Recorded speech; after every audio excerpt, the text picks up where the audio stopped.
One of the most popular and widely recognized Stoic philosophers of all time is Marcus Aurelius. He was the last of the 5 decent emperors to rule as a Roman emperor, ruling from 161 to 180 AD. At the time, he held one of the most powerful positions in the world, and if he chose, he could access all of his temptations and desires and have them fulfilled. However, he chose to devote his life to pursuing justice and fairness. Aurelius found the time while in power to write the Meditations, a collection of autobiographical essays that has grown to be one of the key works of Stoic philosophy. In the Meditations, Aurelius recounts how he used to-do lists and self-improvement manuals. These were mostly concerned with adopting a cosmic viewpoint and critically evaluating your judgment of others and yourself. Aurelius used his own Stoic philosophy as the ruler of a strong empire that endured numerous battles to let go of tension and worry and to be the most capable and dependable leader he could be. In addition to being a theory, the highly well-known and age-old philosophy of Stoicism is also a really motivating way of thinking and acting. The Stoics had a strong belief that acting morally was the secret to personal satisfaction, and that acting morally required good judgment and rational thought. In light of this, in this video, we will discuss how you can cultivate a logical mind by learning 5 key concepts from Marcus Aurelius's teachings that will enable you to think more clearly. Please verify your channel subscription before we continue. The fact that you are subscribed is crucial to help us and inspire us to make more videos. Click Be a Member. Develop your senses. First lesson: sharpen your perception. Choose not to be harmed, and you won't feel harmed, advises Marcus Aurelius. One of the most important lessons of Stoicism is to take control of your view. Don't feel wounded, and you haven't been. We're accustomed to passing judgment on everything we encounter, including people, events, and cease. Each one receives a value assessment. Something was either good, bad, interesting, boring, beautiful, or ugly. For example, unbeknownst to us, this is an extremely draining activity that could negatively impact our life. For instance, viewing every interaction you have on a particularly difficult day as terrible makes the day in general seem much worse. It will only be that one boring event in your week if you describe a party you attended as boring. We frequently allow our emotions to color our early assessments of things, which implies that they are probably not totally unbiased. Additionally, we have a propensity to speak in metaphors and exaggerations that make situations appear worse, which goes hand in hand with our predisposition to judge every minute of our lives. If your lover dumps you, you may instead refer to how they fundamentally no longer feel the same way about you as they once did by saying that they broke your heart. Your feelings are influenced by the way you think and speak. The way you unknowingly choose to think about the incident rather than the event itself is what gives you negative feelings. In contrast, the Stoics advise people to use caution while making decisions and to carefully consider all they encounter. Undoing your judgments, which simply means looking past them in order to view something through a more positive and reasonable lens, is one method to be cautious. For example, you might try to think of that dull party as an opportunity to see a different location and meet some new people. Make an effort not to judge others, even if you realize later that you didn't really connect with anyone. You weren't expecting anything bad. The greatest approach to begin retraining your perspective on life is to practice not judging everything based on your first impulse and feeling. Whenever you have an opinion on something, try to stop and ask yourself, is this rational? What is the foundation for my opinion? Is there a more accurate or uplifting interpretation of this? Marcus Aurelius emphasized that harms can only exist if they are thought of as such. This implies that any difficult event you've had seems more difficult the more difficult you think it is. As a result, you are in complete control of the degree to which certain circumstances affect you. The Stoics also exhort you to look for the opportunity or source of good in any negative event. Turning the hurdle upside down is a challenge for developing a Stoic perspective. You could feel frustrated when a new coworker is a slow learner and their errors hurt the business's bottom line. This employee gets in the way of your efforts to be successful, efficient, and profitable. But this circumstance can also present a chance for good. You will get the chance to develop your patience, become a better instructor, learn how to integrate new employees into the team, and practice handling stressful situations. All of these abilities should help you make more money in the long run and be valuable in the future. Marcus Aurelius is credited with saying, "The impediment to action advances action." In reference to this topic, what gets in the way eventually becomes the way. In conclusion, take the time to look at things objectively rather than evaluating everything you encounter harshly. You may discover that life is simpler and clearer than you initially believed. Every scenario has both a more uplifting and a more uplifting interpretation.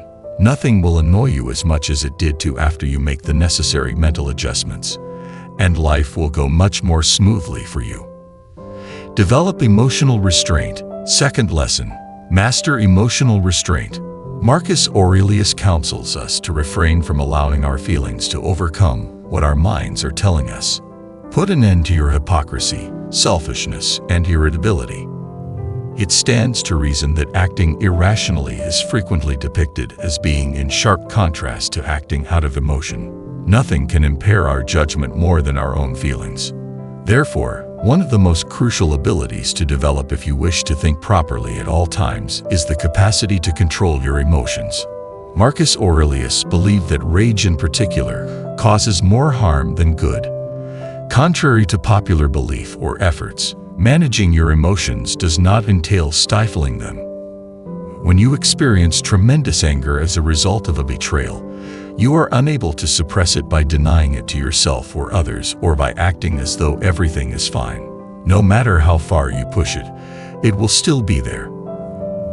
According to the Stoics, controlling emotions like rage is accomplished by channeling them in a different direction. Therefore, when you next feel angry, consider what you can do with it.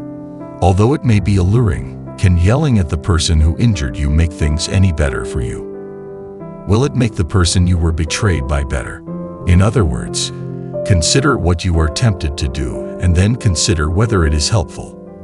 If not, look for constructive ways to communicate your feelings. Perhaps if you gently discuss your feelings with the person who injured you and try to understand their perspective, you can get better results. You may also write in a notebook, work out, play a video game, or do anything else that might help you release your anger. Later, take anxiety or fear as an additional example. You may steer it, but you cannot simply push it down. You can utilize anxiety to challenge yourself to take the acts that make you feel it and to notice its presence throughout, as opposed to allowing it to paralyze you. Let's say you're too afraid to request a raise from your employer. Many people use this kind of anxiety as an excuse to avoid taking action and give in to their fears. Others might be able to handle it and view their worry as something that needs to be suppressed and ignored since it is getting in the way of moving forward. Neither, though, has to be the case. Instead, you can express your fear in a healthy way, and it might even prove beneficial. For instance, this anxiety causes you to ponder everything that could go wrong, which may cause you to think about all the conceivable questions your boss may ask and all the possible counterarguments. This way, you can prepare for them and create a plan for every eventuality that can arise. The fear serves as a powerful motivator to actually do it, to push yourself and develop personally, to show yourself that you can do it, and to take the step not in spite of your fear, but in part because of it. And in that case, you can be conscious of your anxiety the entire time and think, how awesome that I'm trying this anyway. When you can easily redirect strong emotions, you will remain composed no matter what, and your emotions won't ever impair your capacity for logical thought and wise decision-making. The secret to a more tranquil life is emotional self-control. Apply the control dichotomy exercise, the duality of control. In the third lesson, Marcus Aurelius once said, "You have control over your thinking, not external events." The dichotomy of control is the division between what we can control and what we cannot. If you realize this, you will find strength. For instance, you have no influence over the climate, the flow of traffic, or the opinions of others. However, you have some influence over your appearance, departure time, and the company you keep. Therefore, anytime a circumstance arises that causes you to feel a certain way, ask yourself, what am I in control of? You should take action for anything you can influence. Learn to accept and love everything you are powerless to change without letting it influence you. You can instantly cleanse your thoughts if you can learn to discriminate between these two things and respond accordingly. Love for fate, or amor fati, is a crucial component of the duality of control. You will always love life if you accept all of the circumstances it delivers you. You cannot change your circumstances or avoid fate, but you can decide to love your life no matter what. You could believe there is no way out of a scenario where you are denied a job you have been applying for years. You attempted to get the job and failed. In this situation, pretending to love fate is impossible. This is a misunderstanding, though. Investigate what caused the adverse outcome and use it to inform a positive course of action rather than seeing the fact that you weren't able to achieve your goal solely as a negative. Either you failed and that's why you didn't get the job, in which case you have control over this when a comparable opportunity presents itself in the future. You can improve upon those shortcomings and give it another shot. Other possibilities include nepotism, or a personality conflict with a member of the hiring staff as the cause. There's no sense getting outraged over something that has never existed because you never had control over it, which means the chance was never really there. Distancing yourself from a predetermined conclusion and from outward success indicators is one aspect of embracing fate. You will allow the arbitrary book market of the time to determine your success. For example, if you wish to be a writer and gauge your success by the number of book sales, however, you are in charge of your success if you decide to gauge it based on your level of satisfaction with the final result or the amount of effort you put into it. So, by all means, make sure to do your hardest to reach your goals, but never lose sight of the chance that you may not succeed in doing so and embrace this possibility in advance. One will find themselves remaining calm no matter what occurs if they focus exclusively on the things they can control and make a commitment to accept everything else as it is. Acknowledge the virtues. Embrace the virtues is the fourth lesson.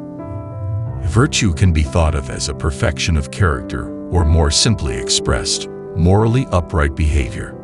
Marcus Aurelius said, "Delve deep within yourself, for a wellspring of goodness is ready to gush forth if you persist in your quest."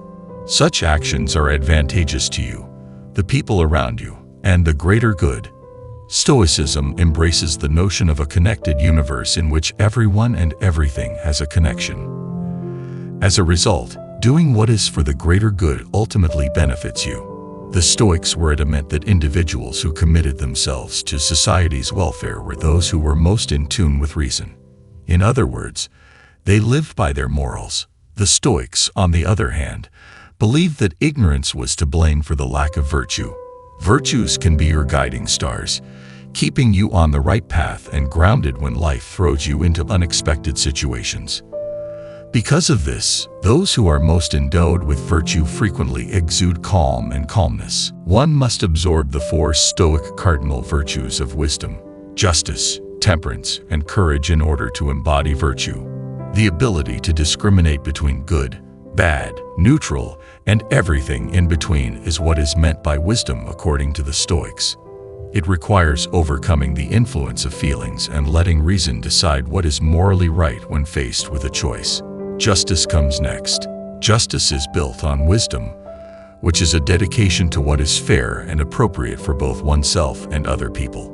The Stoics saw it as a responsibility to oneself, one's fellow people, and society at large. The third virtue, courage, enables action even in the presence of one's own dread. It encourages you to embark on things despite not knowing how they will turn out, or to act for the greater good. Courage is the deliberate choice to move forward despite emotional obstacles, rather than the elimination of fear, desire, or anxiety. Last but not least, temperance, usually referred to as moderation, denotes maintaining a middle ground between extremes. It involves using discipline, restraint, and self-control.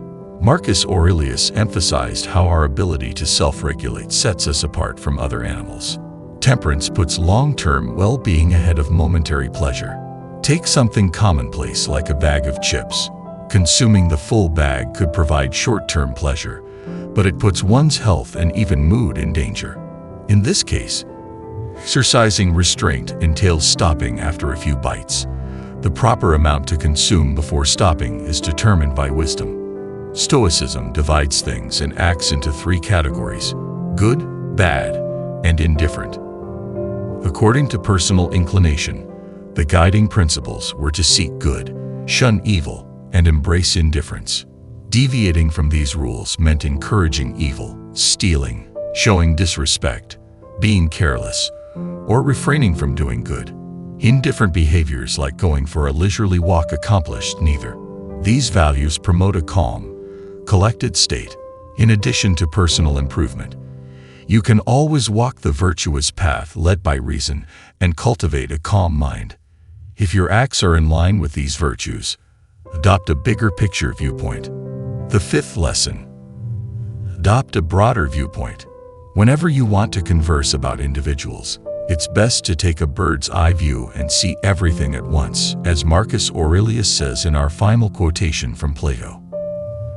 Adopting a wide-angle vision is a really vital component of developing mental clarity in the craziness of life. We frequently find ourselves enmeshed in every problem, each problem seeming to carry the weight of the entire globe. Imagine yourself in a small group. You can feel as though the city as a whole is choked with people. However, taking a few steps back and changing your perspective will show you a completely different reality. In essence, we become aware of how insignificant our individual experiences are and how tiny we are in the great scheme of things when we step back and reflect on the grand tapestry of our universe and existence. This perspective change reveals the vast realm outside of our immediate contact. People frequently fail to recognize that even within their own lives, their own experiences and perspectives aren't the only ones that need consideration. Consider a person who has had a negative experience with dogs. Unless they consciously accept the possibility of different experiences, they could find it difficult to imagine that dogs could be cherished companions to others. It's important to take a step back occasionally and ask, what am I missing or not understanding? This self-examination technique has many advantages. Think about having to decide whether to accept a newly opened position somewhere or keep your current position. Making such a choice could seem difficult, especially if you're not sure which one would help you achieve your goals. Although you are apprehensive of the added duties that come with a promotion and your existing position gives security, the allure of a higher pay tempts you. You could feel trapped by this predicament. However, beneath the surface, there are a multitude of unrealized opportunities. Have you considered switching careers entirely or looking into a side business that would be complementary to your current position? Perhaps focusing on a passion will help you divert your attention from less enjoyable duties. It's completely conceivable that you are unaware of a number of uncharted life paths. Making well-informed decisions is greatly aided by adopting a broad perspective rather than focusing only on present issues. Expanding your horizons is beneficial for both setting priorities and forming opinions. It's critical to take into account all angles and options in a situation in order to reach a thorough conclusion.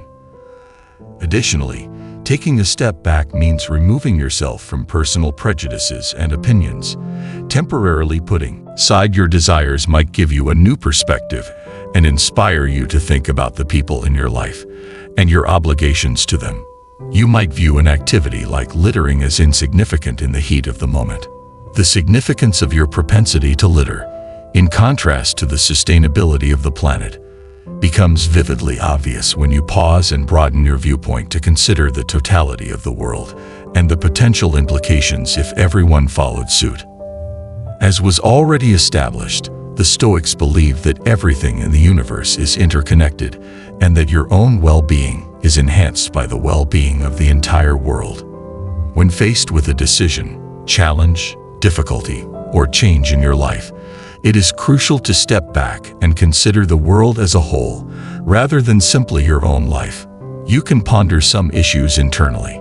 This can happen right away or later, perhaps while you reflect on your day while taking a stroll or journaling about it, a practice that Aurelius particularly favored. The most frequently asked questions are, what potential long-term implications might my choice or action have? How could another person's viewpoint on this be different from mine? Do I know somebody who could help, who is in a comparable situation or has goals that are similar to mine? Does my decision or action have an impact on how I feel? Does it have an impact on those who are close to me? Are there any options that I have not yet thought of? It benefits you personally to take the time to think about all facets of the universe, since it makes it easier for you to comprehend your decisions, behaviors, and thoughts.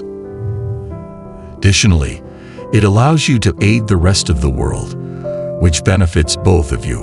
When you take the whole picture into account, you'll always have an overarching perspective that frees you from unwarranted skepticism, or restraint. Join our community of Stoic minds by subscribing today to receive timely insights, useful advice, and timeless wisdom from Marcus Aurelius and other luminaries.